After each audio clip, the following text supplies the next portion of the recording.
السلام علیکم ورحمۃ اللہ وبرکاتہ۔ الحمد للہ العلی الاکبر، والصلاة والسلام علی سید البشر وعلی آلہ واصحابہ السرج الغرر، اما بعد فاعوذ باللہ من الشیطان الرجیم، بسم اللہ الرحمن الرحیم۔ ان الدین عند اللہ الاسلام، صدق اللہ مولانا العظیم وصدق رسولہ النبی الامین المعین الکریم، ونحن علی ذلک لمن الشاہدین ومن الشاکرین، والحمد للہ رب العالمین۔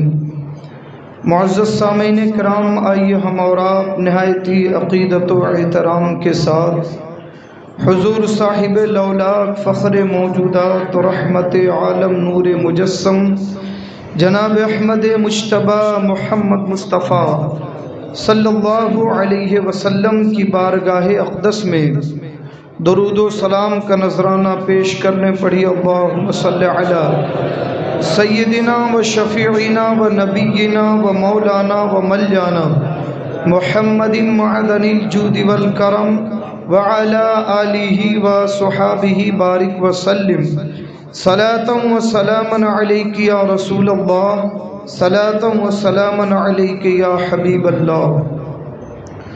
معزز سامعین کرام، میں نے آپ کے سامنے قرآن مقدس کی جس آیت کریمہ کو تلاوت کرنے کا شرف حاصل کیا ہے، ہمارا اور آپ کا خالق و مالک ساری کائنات کا رب العالمین اپنے کلام مجید میں ارشاد فرماتا ہے، ان الدین عند اللہ الاسلام، بے شک دین اللہ کے نزدیک اسلام ہی ہے۔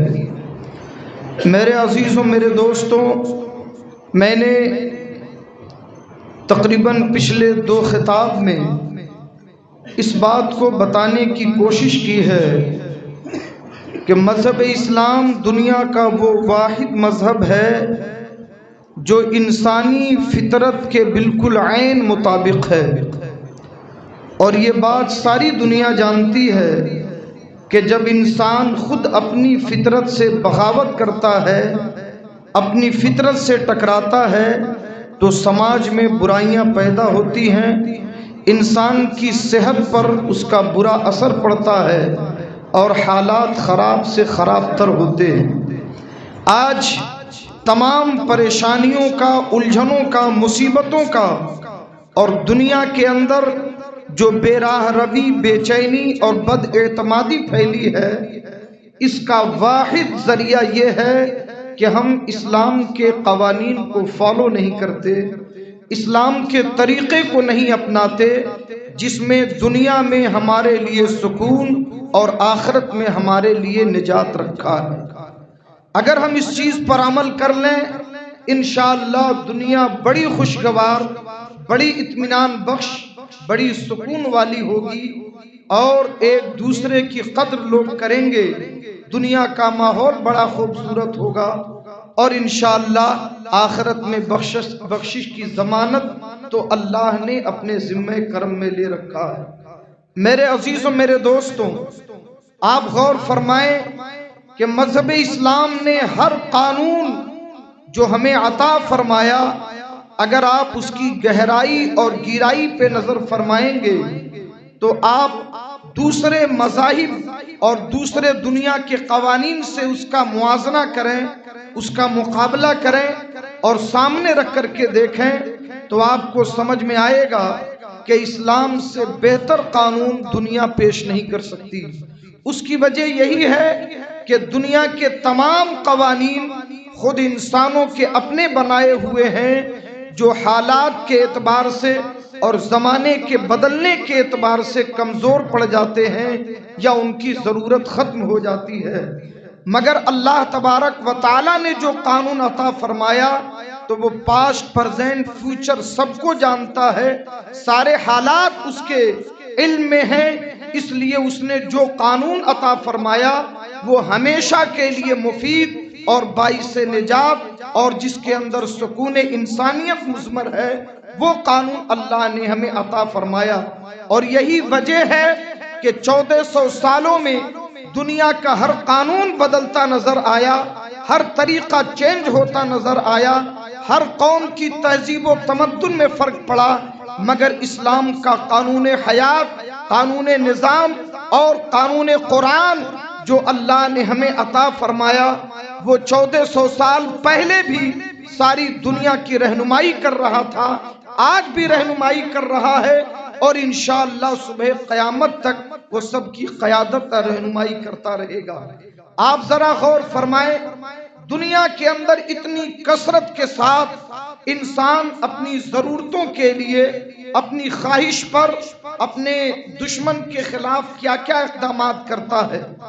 لوگ قتل کر دیتے ہیں، مرڈر کر دیتے ہیں، انسانی جان اتنی سستی ہو گئی ہے کہ 5-10 ہزار روپے کے لیے لوٹ مار میں لوگ مار دیے جاتے ہیں، اور دیگر معاملات میں انسانوں کی جانیں لے لی جاتی ہیں۔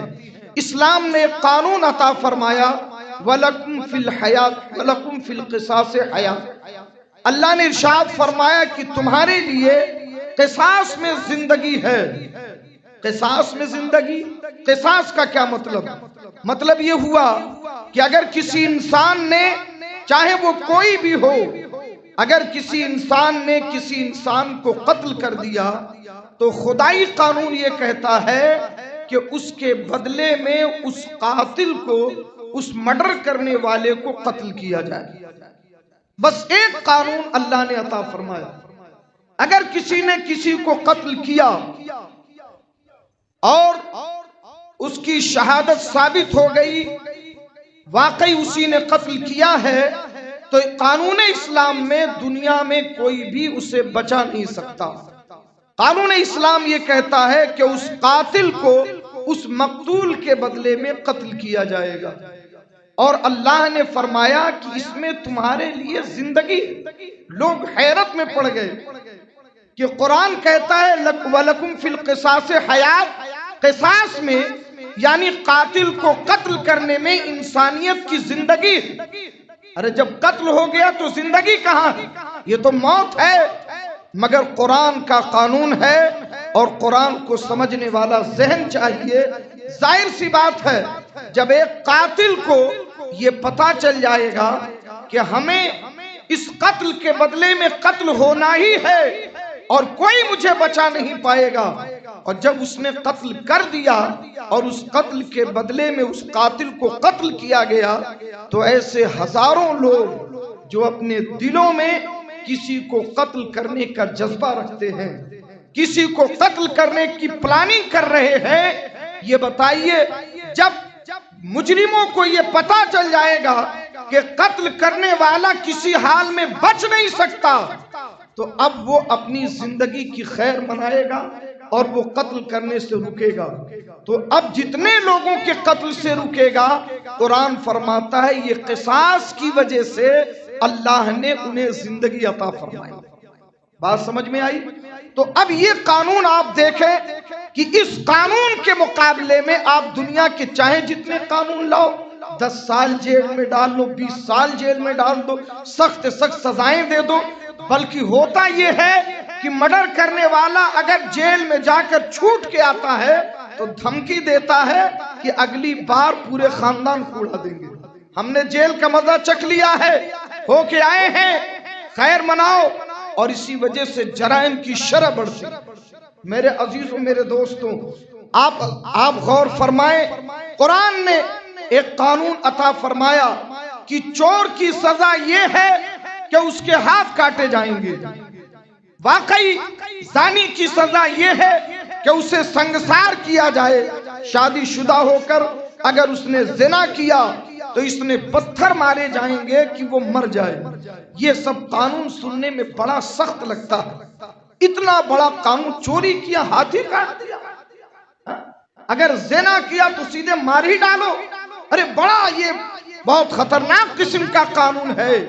مگر وہ زانی جتنی بچیوں کی زندگی برباد کرتا ہے، کبھی ان بچیوں کی فیلنگ کو آپ نے سمجھا؟ وہ قاتل جتنے لوگوں کو قتل کرتا ہے، کبھی ان کے بچوں کی فیلنگ کو آپ نے سمجھا؟ اگر ایک مجرم کو قتل کرنے سے، ایک زانی کو سنگسار کرنے سے ہزاروں بچیوں کی عزت بچ سکتی ہے، تو میں سمجھتا ہوں اس سے بہتر کوئی قانون نہیں ہے۔ آپ بناتے رہو قانون، نہ زنا رکے گا، نہ شراب رکے گا، نہ بدتمیزیاں رکیں گی، نہ فساد رکے گا، اس لیے کہ ہم ہمیشہ مجرم کو بچانے کی کوشش کرتے ہیں، اور اسلام کہتا ہے کہ جرم جہاں سے پیدا ہوتا ہے وہیں پہ اس جرم کو ختم کرو، تاکہ ہزاروں ہزار لوگ اس چیز سے عبرت حاصل کریں۔ آپ غور فرمائیں، آپ خدائی قانون کا جلوہ دیکھیں۔ ایک مرتبہ جب یہ آیت کریمہ نازل ہو گئی کہ بھئی مجرم کو قصاص کے حدود کے تعزیرات کے احکام آئے، تو قریش کی ایک معزز عورت نے چوری کر لی۔ اب چوری کر لی اور چوری میں پکڑی گئی، شہادت سے ثابت ہو گیا کہ اس عورت نے چوری کی ہے۔ بارگاہ رسالت مآب صلی اللہ علیہ وسلم میں اس کا مقدمہ پیش ہوا۔ اللہ کے نبی سید عالم صلی اللہ علیہ وسلم نے کیس کی سماعت فرمائی، ثابت ہو گیا کہ واقعی اس عورت نے چوری کی ہے، تو حضور نے فرمان جاری کر دیا کہ اس کا ہاتھ کاٹا جائے۔ ٹھیک ہے، حکم جاری فرما دیا۔ اب پورے خاندان قریش میں ایک ہنگامہ برپا ہو گیا۔ قریش کا خاندان عرب کا سب سے بڑا خاندان اور سب سے زیادہ معزز سمجھا جاتا تھا، تو بڑا ایک ہنگامہ ہوا، اور لوگوں نے اب کس میں جرات کی حضور کی بارگاہ میں کوئی بات کرے، تو حضرت زید ابن حارثہ رضی اللہ تعالیٰ عنہ، جن کو حضور نے اپنا منہ بولا بیٹا بنایا تھا، حضرت زید ابن حارثہ حضور کے بڑے قریب، حضور کے منہ بولے بیٹے، حضور کے خاص خادم ہیں، تو ان کو لوگوں نے وسیلہ بنایا اور کہا کہ آپ حضور علیہ السلام سے بات کیجئے کہ اس کے بدلے جو پیسے ہیں، جو دیت ہے، یا جو بھی اس کی صورت ہے جرمانے کی ہے، جو بھی ہے وہ ہم لوگ دے دیتے ہیں، مگر ہمارے گھر کی اس خاتون کا ہاتھ نہیں کٹنا چاہیے، اس لیے یہ صرف ایک عورت کا ہاتھ نہیں، اگر اس کا ہاتھ کٹا تو پورے خاندان قریش کی ناک کٹ جائے گی، اس لیے کسی بھی حالت میں رسول پاک علیہ السلام کو راضی کیجئے۔ حضرت زید ابن حارثہ سفارش کرنے کے لیے حضور کی بارگاہ میں آئے، یا رسول اللہ کرم فرما دیا جائے، یا رسول اللہ معاف کر دیا جائے، یا پھر کوئی جرمانہ، کوئی صورت نکال دی جائے مگر ہاتھ نہ کٹنے پائے۔ اللہ کے نبی سید عالم صلی اللہ علیہ وسلم نے ارشاد فرمایا کہ زید ابن حارثہ میرے آقا علیہ السلام کی بارگاہ میں جب انہوں نے سفارش کی ہے تو چہرے پاک پر غصے کے آثار طاری ہوئے، چہرہ سرخ ہو گیا، اور ارشاد فرمایا کہ تم سے پہلے جو امتیں تھیں وہ اسی لیے ہلاک ہوئیں کیونکہ جب ان میں کا کوئی کمزور آدمی، کوئی غریب آدمی جرم کرتا تھا تو اس کے اوپر شریعت کا قانون نافذ کرتے تھے، اور کوئی بڑا آدمی، کوئی مالدار اور خاندانی آدمی اگر غلطی کرتا تھا تو اسے معاف کر دیا جاتا تھا۔ اس لیے اللہ نے ان کے اوپر عذاب اتارا، ہلاک اتارا، اور تم قریش کی ایک عورت کی سفارش لے کر کے آئے ہو، اس ذات کی قسم جس کے دست قدرت میں محمد کی جان ہے، اگر میری بیٹی فاطمہ بنت محمد چوری کر لیتی تو اس کا بھی ہاتھ کاٹ دیا۔ فرمایا تم سمجھتے کیا ہو، سفارش لے کے آئے ہو؟ اللہ کے نبی سید عالم صلی اللہ علیہ وسلم نے کہا کہ اللہ کا قانون سب سے اوپر ہے، مجرم کوئی بھی ہو سزا مل کے رہے گی، اور اللہ کے نبی نے فرمان جاری کیا، ہاتھ کٹا۔ نتیجہ کیا نکلا کہ پورا معاشرہ، پورا مدینہ اور مدینے کے حوالی سے چوروں کا صفایا ہو گیا۔ انہیں جب یہ معلوم ہو گیا کہ انہوں نے اپنے خاندان کی عورت کو نہیں چھوڑا تو یہ کسے چھوڑیں گے، اور جب حضور کا یہ فرمان لوگوں تک پہنچا کہ اگر میری بیٹی بھی ہوتی تو میں اس کا ہاتھ کاٹ دیتا، تو انہیں یقین آ گیا کہ اسلام مجرم کو سزا دے کے رہتا۔ نتیجہ کیا نکلا؟ اس چوری کے بعد چوری کی واردات پورے زمانے رسالت مآب میں، پوری تاریخ میں، جب تک میرے آقا بقید حیات رہے، ظاہری طور پر چوری کی کوئی واردات، جرم کا خاتمہ ایسے اسلام نے کیا۔ حضرت سیدنا فاروق اعظم رضی اللہ تعالیٰ عنہ کا زمانہ، سلطنت غسان کا شہزادہ، اب ایک سلطنت کا شہزادہ ہے، اس نے اسلام قبول کیا۔ حضرت سیدنا عمر بن خطاب رضی اللہ تعالیٰ عنہ نے اسے مکہ المکرمہ آنے کی دعوت دی، اور صحابہ کرام نے اس کا استقبال کیا بڑے شاہی کر و فر کے ساتھ، ہزاروں اونٹ گھوڑوں پر اپنے ساتھیوں کے ساتھ، اپنی فوج کے ساتھ، اپنے شاہانہ ٹھاٹ باٹ کے ساتھ وہ مکہ المکرمہ پہنچا، اور حج کا فریضہ ادا کرنے کے لیے حضرت فاروق اعظم رضی اللہ تعالیٰ عنہ سے ملاقات ہوئی۔ حضرت فاروق اعظم رضی اللہ تعالیٰ عنہ نے صحابہ کے ساتھ اس کا استقبال کیا، اسے خوش آمدید کہا، خانہ کعبہ کی زیارت کرائی اور خانہ کعبہ کے طواف کے لیے فرمایا۔ جب وہ خانہ کعبہ کا طواف کرنے لگا تو اس کا جبہ، جو شاہی جبہ تھا، بڑا قیمتی، جس میں سونے اور چاندی کے بیل بوٹے بنے ہوئے تھے، وہ ریشمی لباس پہنے ہوئے تھا، وہ 2 میٹر پیچھے تک زمین پر گھسٹ رہا تھا۔ اب وہ بادشاہ تھا، 2 میٹر پیچھے تک زمین پر گھسٹ رہا ہے، اور وہ خانہ کعبہ کا طواف کر رہا ہے۔ اسی کے پیچھے ایک دیہاتی مسلمان وہ بھی طواف کر رہا تھا، اور انجانے میں اس کا پیر اس بادشاہ کے جبے پہ پڑ گیا، پیچھے جو جبہ گھسٹ رہا تھا اس پر قدم پڑ گیا۔ اب قدم پڑا تو کھچاؤ پیدا ہوا، اس نے پیچھے پلٹ کے دیکھا، دیہاتی مسلمان ایک نہایت ہی غریب قسم کا پھٹے پرانے لباس میں، اور اس نے بادشاہ کے جبے پہ قدم رکھ دیا، اتنی بڑی جرات۔ اس کا جو پرانا ماحول تھا، جس ماحول میں اس نے آنکھیں کھولی تھی، غرور، تکبر، شاہی گھمنڈ اس کے سر پہ سوار ہوا۔ وہ قریب آیا، ایک جھاپڑ مارا اس نے، اس مسلمان کی ناک ٹوٹ گئی اور خون بہنے لگا۔ اس نے اسی حالت میں فاروق اعظم کی بارگاہ میں مقدمہ پیش کر دیا۔ فاروق اعظم، ایک شخص نے میرا یہ حال کیا۔ حضرت فاروق اعظم رضی اللہ تعالیٰ عنہ نے اپنی عدالت قائم فرمائی، اور سلطنت غسان کے اس شہزادے کو حاضری کا حکم دیا، وہ حاضر ہوا۔ اب وہ مجرم کی جگہ، ایک طرف ایک مسلمان کے مقابل میں مجرم کی جگہ کھڑا، اور فاروق اعظم عدالت کی کرسی پہ بیٹھے۔ آپ نے فرمایا، کیا واقعی تم نے اس مسلمان کو ایسی پوزیشن میں مارا بغیر غلطی اور بغیر خطا کے؟ اس نے کہا، اس کی غلطی یہ ہے کہ اس نے میرے جبے پہ پاؤں رکھا۔ کہا، اس جبے پہ پاؤں رکھنا ایسی غلطی نہیں ہے کہ جس کی وجہ سے تم اس کا منہ توڑ دو۔ غلطی سے اس کے قدم پڑ گئے، یہ کوئی اتنی بڑی بات نہیں تھی۔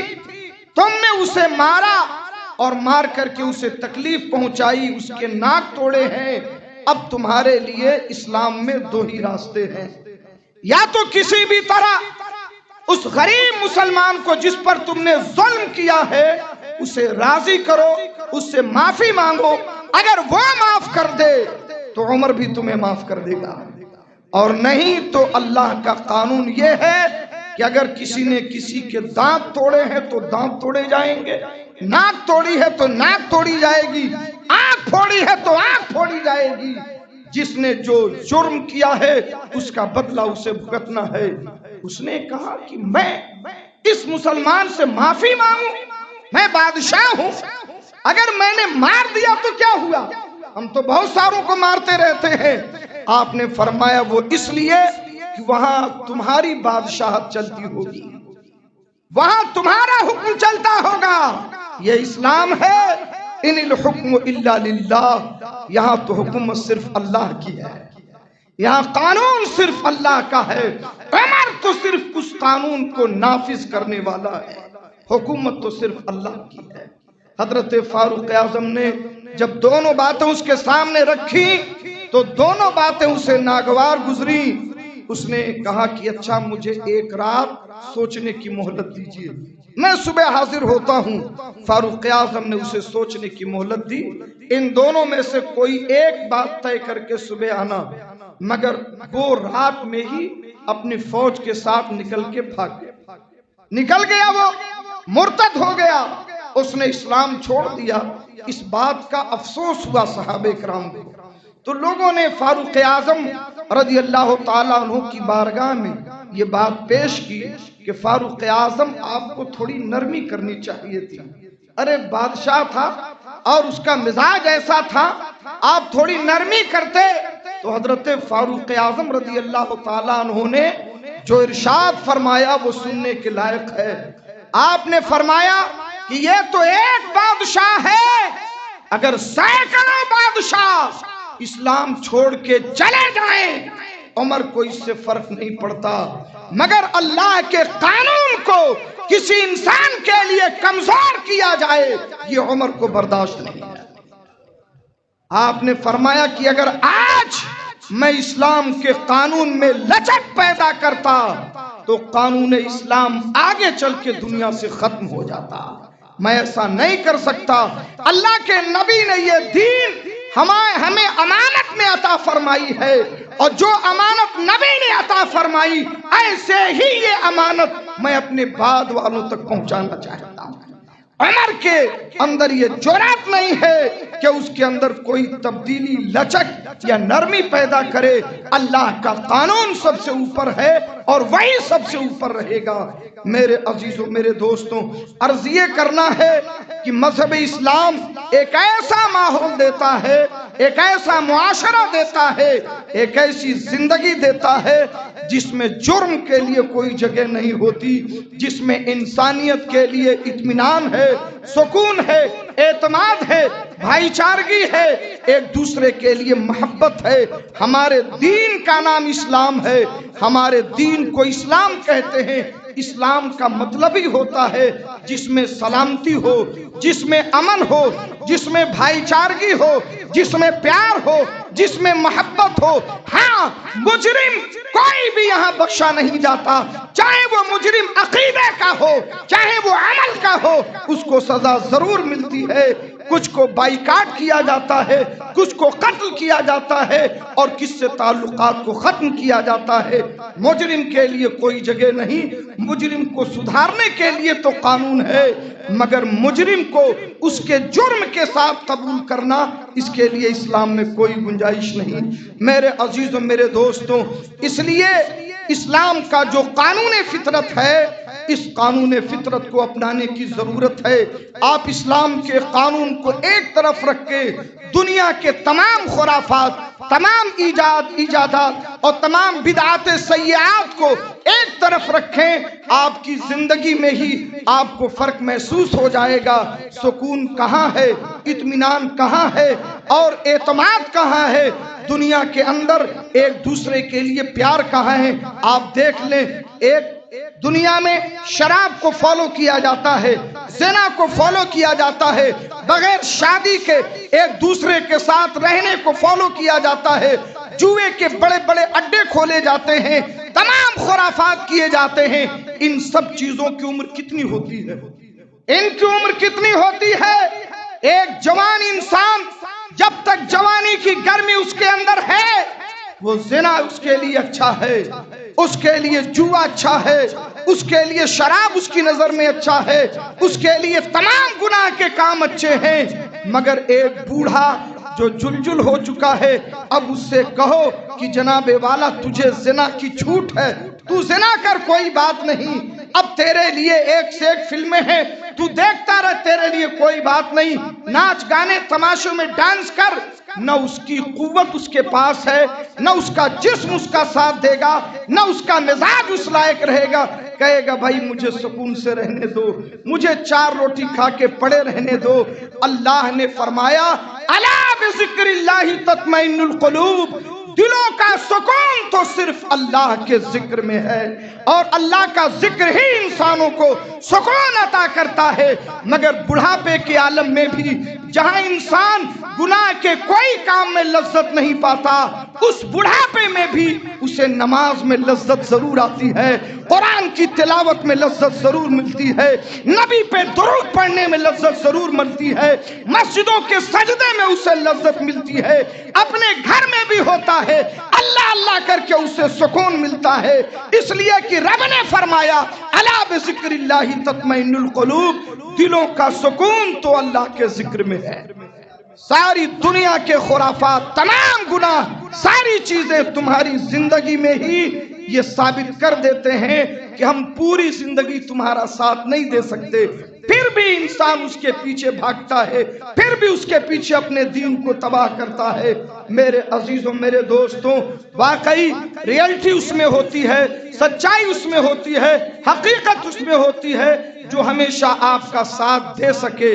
یہ نمازیں، یہ ذکر، یہ تلاوت، یہ قرآن، یہ سچائی، یہ حلال کمائیاں، یہ حلال روٹیاں اور یہ حلال طریقے سے زندگی گزارنا، خوش اخلاقی، بھائی چارگی، اخلاق و محبت، اسلام کے جتنے بھی فرائض و واجبات و سنن اور اخلاقیات ہیں، انسان اسے پوری زندگی نبھا بھی سکتا ہے، اور جیسے جیسے عمر بڑھتی ہے اس میں نور پیدا ہوتا ہے اور سرور پیدا ہوتا ہے، اور عمر کے آخر حصے میں انسان ایسا ہوتا ہے، اتنی نورانیت پیدا ہو جاتی ہے۔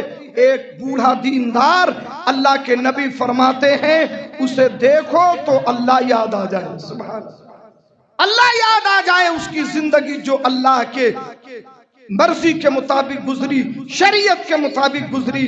میرے عزیزوں، میرے دوستوں، اس لیے یہ تمام خرافات، یہ تمام بکواسیں، یہ تمام گناہ کے کام، یہ خود ہمیں چھوڑنے ہی پڑتے ہیں، اس سے پہلے کہ ہم یہ ہمیں چھوڑیں، ہم خود انہیں چھوڑ کر کے اللہ کے راستے پر آ جائیں۔ اس لیے کہ سکون، اطمینان اور سرور اللہ نے اپنے دین میں رکھا ہے۔ اللہ تعالی ہمیں واقعی سچا مسلمان بنائے اور اسلام کے احکام کو فالو کرنے کی توفیق عطا فرمائے۔ استغفر اللہ ربی من کل ذنب و اتوب الیہ۔ السلام علیکم ورحمۃ اللہ وبرکاتہ۔